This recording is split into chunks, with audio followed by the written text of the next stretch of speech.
ತಾರಕಕ್ಕೇರ್ತಾ ಇದೆ ಬೇಟೆಗಾರರ encounter case. ಈ ಪ್ರಕರಣ ಇದೆಯಲ್ಲ, ಪೊಲೀಸರ ಮೇಲೆಯೇ ಕೂಡ ಒಂದಷ್ಟು ಅನುಮಾನಗಳು ಬರುವಂತಹ ರೀತಿಯಲ್ಲಿ ಭಾಸವಾಗ್ತಾ ಇದೆ. ಆ ಕುರಿತ ಬ್ರೇಕಿಂಗ್ ಅಪ್ಡೇಟ್ ಬರ್ತಾ ಇದೆ, ಬನ್ನಿ ನೋಡ್ತಾ ಹೋಗೋಣ.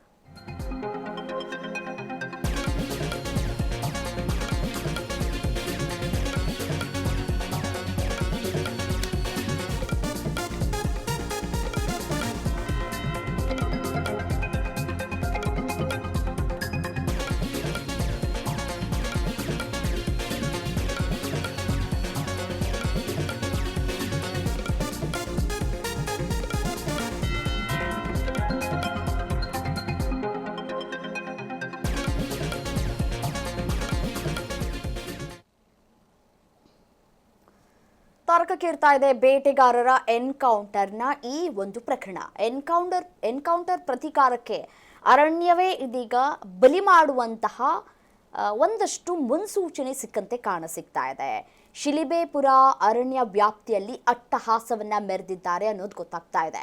ಮಲೆ ಮಹದೇಶ್ವರ ಬೆಟ್ಟದ 10 ಎಕರೆ ಕಾಡಿಗೆ ಬೆಂಕಿಯನ್ನ ಹಚ್ಚಿದ್ದಾರೆ ಅನ್ನೋದು ಗೊತ್ತಾಗ್ತಾ ಇದೆ.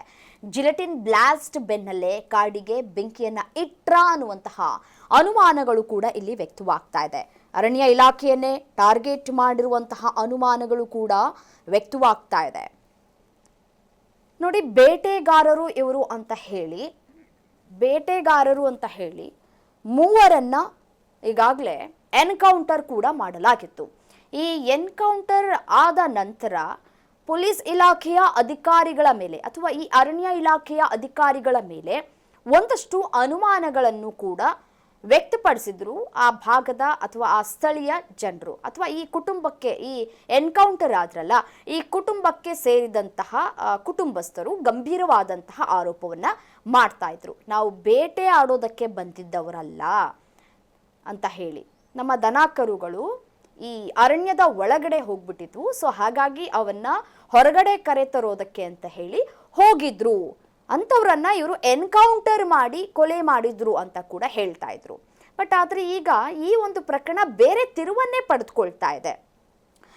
ಈ ಶಿಲಿಬೇಪುರ ಅರಣ್ಯ ವ್ಯಾಪ್ತಿಯಲ್ಲಿ ಅಟ್ಟಹಾಸವನ್ನ ಮೆರೆದಿದ್ದಾರೆ ಅನ್ನೋದು ಗೊತ್ತಾಗ್ತಾ ಇದೆ. ಮಲೆ ಮಹದೇಶ್ವರ ಬೆಟ್ಟದ 10 ಎಕರೆ ಕಾಡಿಗೆ ಬೆಂಕಿಯನ್ನ ಹಾಕಿದ್ದಾರೆ ಅನ್ನುವಂತಹ ಅನುಮಾನಗಳು ಇಲ್ಲಿ ವ್ಯಕ್ತವಾಗ್ತಾ ಇದೆ. ಸೊ ಜಿಲೆಟಿನ್ ಬ್ಲಾಸ್ಟ್ ಬೆನ್ನಲ್ಲೇ ಕಾಡಿಗೆ ಬೆಂಕಿಯನ್ನ ಇಟ್ರ ಅನ್ನುವಂತಹ ಪ್ರಶ್ನೆಗಳು ಅಥವಾ ಅನುಮಾನಗಳು ಇಲ್ಲಿ ಮೂಡೋದಕ್ಕೆ ಶುರುವಾಗಿದೆ. ಬಟ್ ಅದ್ರ ತನಿಖೆ ಆಗಬೇಕಾಗಿದೆ. ಹೇಗೆ ಬೆಂಕಿ ಹೊತ್ಕೊಳ್ತು? ಯಾಕೆಂದ್ರೆ ಸದ್ಯಕ್ಕೆ ಮಳೆ ಆಗ್ತಾ ಇದೆ, ಅಲ್ಲಲ್ಲಿ ಮಳೆ ಆಗುವಂತಹ ಪ್ರಕರಣಗಳು ಕೂಡ ನಡೀತಾ ಇದೆ, ನಾವು ಗಮನಿಸ್ತಾ ಇದ್ದೀವಿ. ಸೊ ಮಳೆಯಾಗುವಂತಹ ಸಂದರ್ಭದಲ್ಲಿ ಇದಕ್ಕಿದ್ದಂಗೆ ಕಾಡಿಗೆ ಬೆಂಕಿ ಹೊತ್ಕೊಂಡ್ಬಿಡ್ತು ಅಂತ ಹೇಳೋದಕ್ಕೆ ಸಾಧ್ಯ ಇಲ್ಲ. ಅತಿ ಹೆಚ್ಚು ಬಿಸಿಲಿತ್ತು ಹಾಗಾಗಿ ಬೆಂಕಿ ಹೊತ್ಕೊಳ್ತು ಅನ್ನೋದಕ್ಕೆ ಹೇಳೋದಕ್ಕೂ ಕೂಡ ಸಾಧ್ಯ ಇಲ್ಲ. ಸೊ ಹಾಗಾಗಿ ಅನುಮಾನಗಳು ಕೂಡ ವ್ಯಕ್ತವಾಗ್ತಾ ಇದೆ. ಕಾದ್ ನೋಡಬೇಕು ತನಿಖೆ ಆದ ನಂತರ ಈ ಕಾಡಿಗೆ ಬೆಂಕಿ ಬೀಳೋದಕ್ಕೆ ಏನು ಕಾರಣ ಆಯಿತು ಅಂತ ಹೇಳಿ.